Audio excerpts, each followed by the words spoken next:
Hello everyone, once again this is Darshana. तो चलिए आज हम बात करते हैं भैया मेरी दुकान कैसे चलेगी। आप देखो ना, आप कभी भी किसी से बात करो, चाहे जॉब हो या बिजनेस हो या सोशल लाइफ हो, लाइक सबके दिमाग में यही रहता है कि भाई अगर मेरा बिजनेस है तो वो चलेगा कैसे, क्योंकि गली गली में आज हर एक शॉप आपको दिख रही है, सारी सर्विसेज बहुत इजीली अवेलेबल होगी, राइट। तो उस चीज़ में हम क्राउड से स्टैंड आउट कैसे हो, या फिर हमें पता कैसे चले कि हम आगे कैसे बढ़ सकते हैं, राइट। देखिए उसके मैं 5 टिप्स आज आपको देने जाऊंगी और उसको ध्यान से सुनना बहुत इंपॉर्टेंट है। सबसे पहली बात, to master your skill set. मान लो कि चलो आज आप कोई भी बिजनेस आप कर रहे हो या फिर आप स्टार्ट करना चाहते हो, चाहे वो फूड से हो, स्टिचिंग से हो, हैंडीक्राफ्ट से हो, आर्ट एंड क्राफ्ट से हो, उससे कोई फर्क नहीं पड़ता। फर्क ये पड़ता है कि आप उस चीज़ को कितने अच्छे से निभा रहे हो, कितनी ईमानदारी से निभा रहे हो, कितनी ऑनेस्टी के साथ कर रहे हो, कितने पैशन और डेडिकेशन के साथ कर रहे हो, और तभी आपको वो मास्टर्स, मतलब आप उसमें मास्टर्स बन पाओगे, उसमें अपग्रेड करवाओगे खुद को। तो बहुत इंपॉर्टेंट है, जो भी आपकी स्किल है उसको लो, उसको थोड़ा अपग्रेड करने की कोशिश करो अकॉर्डिंग टू मार्केट। ये बहुत इंपॉर्टेंट है, इसलिए मैं बता रही हूँ कि मास्टर्स योर स्किल सेट। चाहे कोई भी, मतलब अगर आप खाना भी बना रहे हो तो अगर आप 15 लोगों के साथ कंपेयर करोगे तो you should be different, right. अगर या फिर एक बेस्ट होना चाहिए उसमें भी। दूसरी बात, मार्केटिंग स्ट्रैटेजी बहुत बहुत इंपॉर्टेंट है। आप बोलोगे कि मार्केटिंग स्ट्रैटेजी क्या, हम तो हमारे स्मॉल बिजनेसेस हैं, हम घर से बिजनेस करते हैं, कैसे सीखे।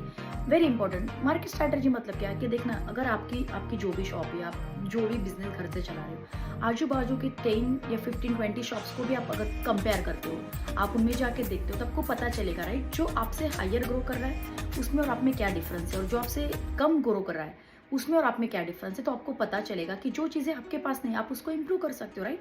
चाहे फिर वो कॉस्ट हो, चाहे फिर वो सर्विस हो, चाहे फिर प्रोडक्ट क्वालिटी हो, या जो भी हो, या एनवायरनमेंट हो, उसमें काफ़ी सारे फैक्टर्स आते हैं। बट जब आप पर्टिकुलरली उस चीज़ को एनालिसिस करोगे तो आपको पता चल जाएगा। Number 3, people skill guys is very important. The people skill will start we your business and it will be end your business. So बहुत इंपॉर्टेंट है कि किसी भी स्किल, मतलब people skill is very important. मतलब आपके बात करने का तरीका, आपके क्लाइंट हैंडलिंग का तरीका, आपके उठने का तरीका, बैठने का तरीका, एवरीथिंग डज मैटर। तो इसीलिए आपके पीपल स्किल के ऊपर काम करना, और पीपल स्किल के ऊपर एक बहुत बड़ा वीडियो बन सकता है। There is a multiple factors in people skill, but yes at least आप इतना समझ लो कि आपका एक जो आपका जो बिहेवियर होता है या फिर जो एटीट्यूड होता है वो बहुत मैटर करता है when you are doing the business और job, anything, everywhere. Okay. Number 4, adding the values in people life.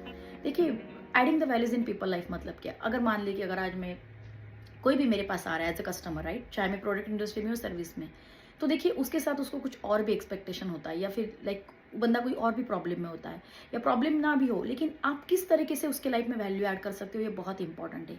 जैसे अगर मेरे पास कोई आता है फूड के लिए, तो मान लो कि यार मेरे घर में आज कुछ अच्छा बना है, तो उसको एक सैम्पलिंग आप कर दो, right. So indirectly you are helping him और यू आर गिविंग और marketing your product also, right. That is दो बातें हो सकती है। फिर उसके अलावा जैसे मान लो कि यस, अगर मेरे पास कोई स्टिचिंग के लिए आ रहा है, बट हाँ मुझे पता है कि भाई अच्छा कपड़ा कहाँ पे मिलता है, सूट्स, अगर मेरे पास ब्लाउज स्टिचिंग के आ रहा है, सूट्स कहाँ पे सिलवाते हैं अच्छे, तो आप उसमें उसकी हेल्प कर दो। तो वो बंदे को पता रहेगा, ये जो सामने वाला पर्सन है, इसका जो intention, it's pure, right, it's not only related to his और her business but beyond that. So बहुत इंपॉर्टेंट है adding the values in people life, जो आप किसी भी तरीके से कर सकते हो। Last but not least, feedback guys is very important. खुद का एक एनालिसिस करना, खुद के बिजनेस का एक टाइम के बाद, एक कुछ दिनों के बाद, अगर डेली कर सकते हो तो बहुत अच्छी बात है। आपके कुछ अच्छे फ्रेंड्स हो गए, रिलेटिव्स हो गए, या जो आपके कस्टमर्स हैं, उनसे फीडबैक लेना मत भूलना कि उनका एक्सपेक्टेशन क्या है और हम कहाँ पे है अभी, और क्या चीज़ें हो सकती है, क्या इंप्रूव हो सकता है, क्या नहीं हो सकता है, या और फिर आप उसका फॉर्म भी ले सकते हो, आप वर्बल कम्युनिकेशन भी कर सकते हो, उनका कोई वीडियो भी बना के ले सकते हो। तो yes, is very important feedback. Hope आज की वीडियो आपको अच्छी लगी होंगी, तो मिलते हैं बाद में फिर से न्यू वीडियो के साथ में। Thank you, bye.